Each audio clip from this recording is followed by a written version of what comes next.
जो लोग मुक्ति की चाह रखते हैं उनके लिए ये आयाम, जिसे हम महाकाल कहते हैं, सबसे ज्यादा महत्वपूर्ण हो जाता है। महाकाल मंदिर ये आपको अस्तित्व की जड़ों से हिला देगा।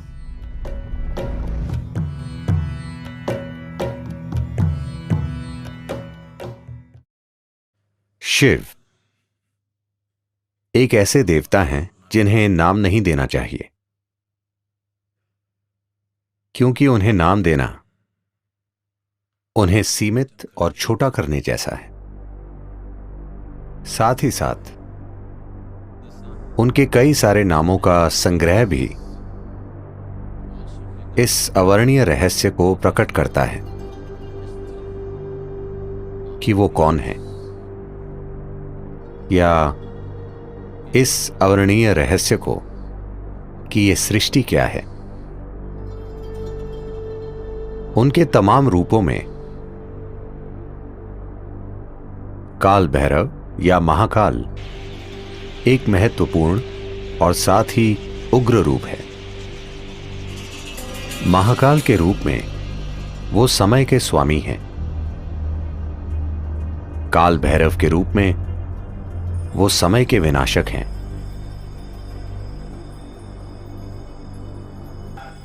काल का अर्थ है समय। समय का आपको जो अनुभव है वो बस अस्तित्व का चक्र में घूमना है।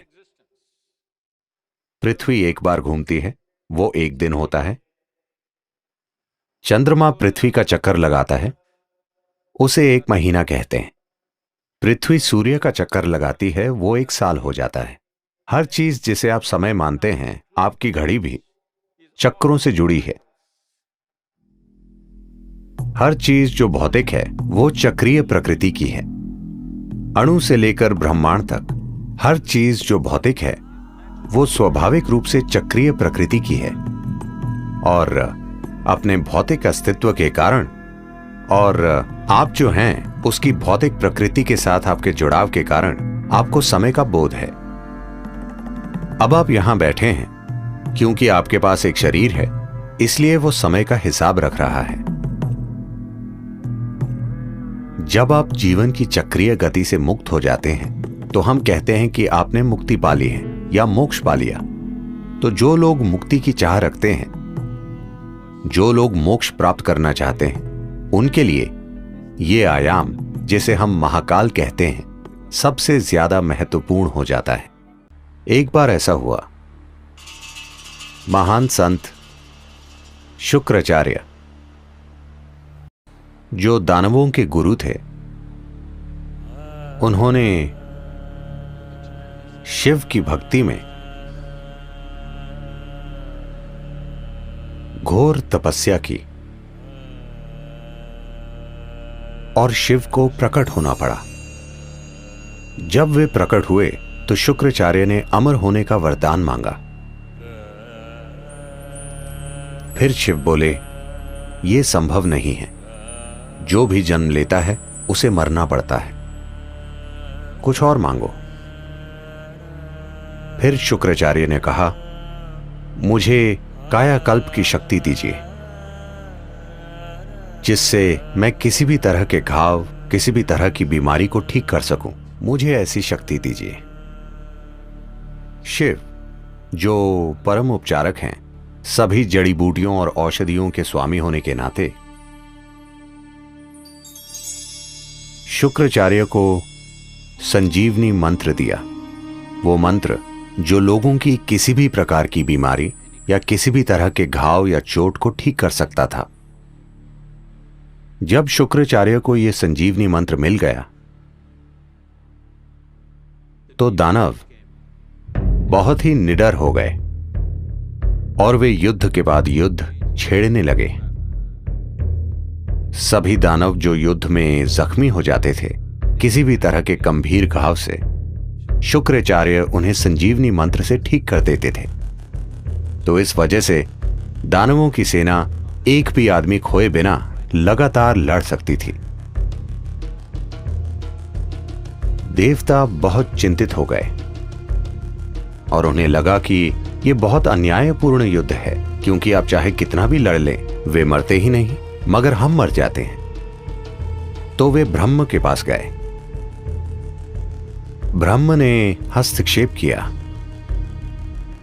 और शिव से कहा, आपने शुक्राचार्य को इस तरह की शक्ति दी है, आपको उन्हें मारना होगा, नहीं तो दुनिया में पूरी तरह असंतुलन आ जाएगा।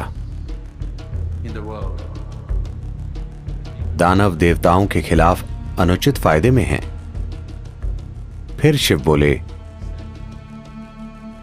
उन्हें मारने की कोई जरूरत नहीं है, मैं उन्हें काबू में कर लूंगा। तो जब देवों और दानवों का युद्ध चल रहा था, शुक्राचार्य मंत्र पढ़ रहे थे और सभी दानवों की चोटों और घावों को ठीक कर रहे थे। तभी सीमा के पार से एक खतरनाक जीव, एक राक्षसी जिसका नाम कृतिका था, एक भयानक रूप में प्रकट हुई। वो शिव की एक गण थी। उसने आकर शुक्राचार्य को अपनी कोख में खींच लिया और वे वहां एक भ्रूण की तरह रहे और वे काबू में आ गए। फिर देवताओं और दानवों के बीच संतुलन कायम हो गया। अधिक उचित और न्यायपूर्ण युद्ध लड़े गए। फिर ब्रह्म बहुत हैरान हुए और उन्होंने सोचा, सिर्फ महाकाल ही ऐसा कर सकते हैं। इंसान को मारे बिना वो पूरी तरह उसके जीवन को काबू में कर सकते हैं। शुक्राचार्य कृतिका की कोख में ही रहे और संजीवनी मंत्र बेकार हो गया। या दूसरे शब्दों में, महाकाल ने शुक्राचार्य के लिए समय को रोक दिया, जिससे वो आगे नहीं बढ़ सके।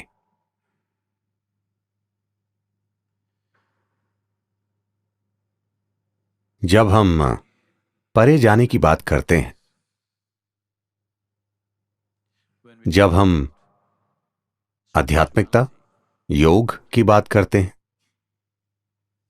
हम देखते हैं कि किस तरह समय और स्थान की सीमाओं से परे जा सकें, क्योंकि समय और स्थान अस्तित्व की भौतिकता से जुड़े हैं।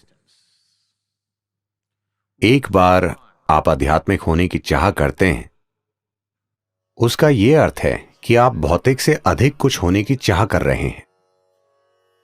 एक बार आप भौतिक से कुछ अधिक हो जाते हैं, उसका अर्थ है कि आप समय और स्थान की सीमाओं से परे जाना चाहते हैं।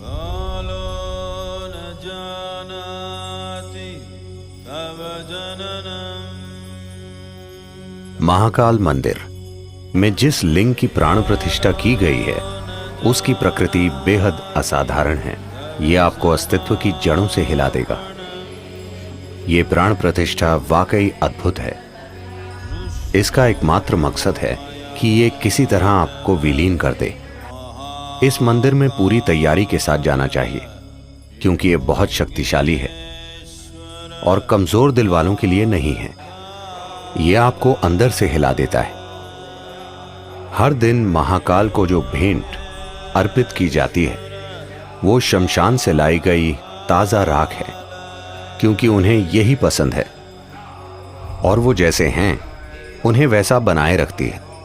दुर्भाग्य से मैंने सुना है कि हम इतने सभ्य होते जा रहे हैं, अब शायद कुछ आंदोलनकारियों के विरोध के कारण वो शमशान की राख का इस्तेमाल नहीं कर रहे हैं। दुर्भाग्य से वो गाय या बैल के गोबर का इस्तेमाल कर रहे हैं। ये सिर्फ संस्कृति से जुड़ी चीज नहीं है, इसके पीछे एक विज्ञान है।